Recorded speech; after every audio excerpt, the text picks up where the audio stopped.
நான் உங்கள் குடு குடு ஜக்கம்மா. Good bad ugly teaser release ஆகிருக்கு. 24 மணி நேரம் கூட ஆகலை. ஆனால் 1.25 கோடி பேர் இதை பார்த்துருக்காங்க. அஜித்குமார் மேலே இவ்வளோ கிரேஸ் எப்படி சார் வந்தது அப்படின்னு நிறைய பேருக்கு தோணும். அவ்வளோ பெரிய நடிகர் இல்லைல்ல, இருந்தாலும் இவ்வளோ கிரேஸ் எப்படி வரும் அப்படின்னு நிறைய பேர் மண்டை பிச்சுக்கிட்டு இருக்கீங்க. அதுக்கு முழுக்க காரணம் வந்து தளபதி விஜய் தான். நான் பல தடவை சொல்லியிருக்கேன், இப்பயும் அதுதான் சொல்கிறேன், இனிமேல் அதுதான் சொல்லுவேன். அதுக்கான காரணம் வந்து இந்த டீசர்லேயே இருக்குது.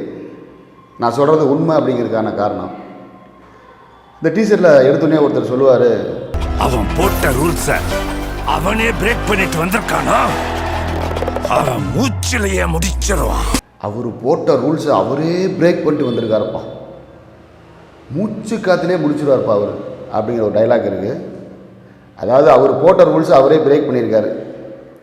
ஆனால் அப்படியே ஃப்ளாஷ்பேக் பின்னாடி போனோம்னா தளபதி விஜய் என்ன சொல்லியிருக்காருன்னா, நான் ஒரு வாட்டி முடிவு பண்ணிட்டா என் பேச்சை நானே கேட்க மாட்டேன் பாரு. ரெண்டும் ஒன்று தான். அதுக்கடுத்து செகண்ட் ஒரு டைலாக் வரும் இந்த டீசரில், நாம எவ்வளோதான் குட்டாக இருந்தாலும்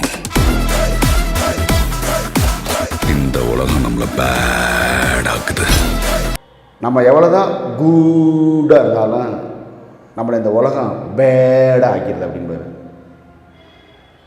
நம்ம ஊரில் ஏதாவது ஒரு சின்ன பிரச்சனை நடந்துச்சுன்னா அந்த பிரச்சனையை அப்படியே பிடிச்சிக்கிட்டே போனோம்னு வச்சுக்க, வாழை பிடிச்சிட்டே போனோம்னா கடைசியாக ஒரு அரசியல்வாதி இருப்பான், அந்த பிரச்சனைக்கு காரணமாக இருப்பான், அந்த பிரச்சனையை தூண்டி விடணும்னா இருப்பான், இல்லைன்னா அந்த பிரச்சனைக்கு பாதுகாவலனாக இருப்பான். இப்போ தளபதி விஜய் வந்து ஒரு அரசியல்வாதி, அங்கேயே அரசியல்வாதி, இங்கேயே அரசியல்வாதி. கரெக்டாக தான். அதுக்கப்புறம் இந்த டீசரில் 3வது ஒரு டைலாக் வரும், வாழ்க்கையில் என்னெல்லாம் பண்ணக்கூடாதோ சில சமயங்கள் அதெல்லாம் பண்ணணும் பேபி.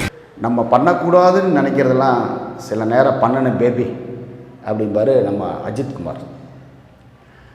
அதாவது என்னென்னா, தளபதி விஜயை வந்து நான் நேரடியாக அது வரைக்கும் எதிர்த்ததில்லை, ஆனால் இப்போ அதை பண்ணணும் பேபி அப்படின்னு நினைக்கிறாருன்னு நினைக்கிறேன். அதுதான் 3வது டைலாக்கு. 4வதாக வந்து ஒரு ஷார்ட் இருக்குது, அது டைலாக் இல்லை, டைலாக் எல்லாமே டைலாக் பேசியிருப்பார்.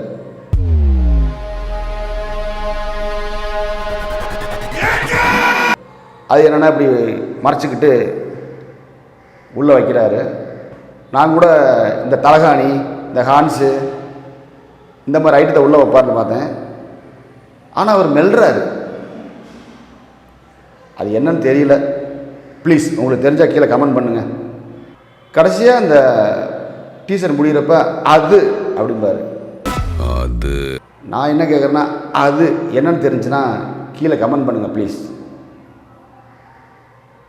மொத்தத்தில் அந்த டீசர் எப்படி இருக்குன்னு நம்ம பார்த்தோம்னா, அஜித்குமார் ஃபேனுக்கு நிச்சயமாக அந்த பிடிக்கும் இந்த டீசர். மற்றவங்களுக்கு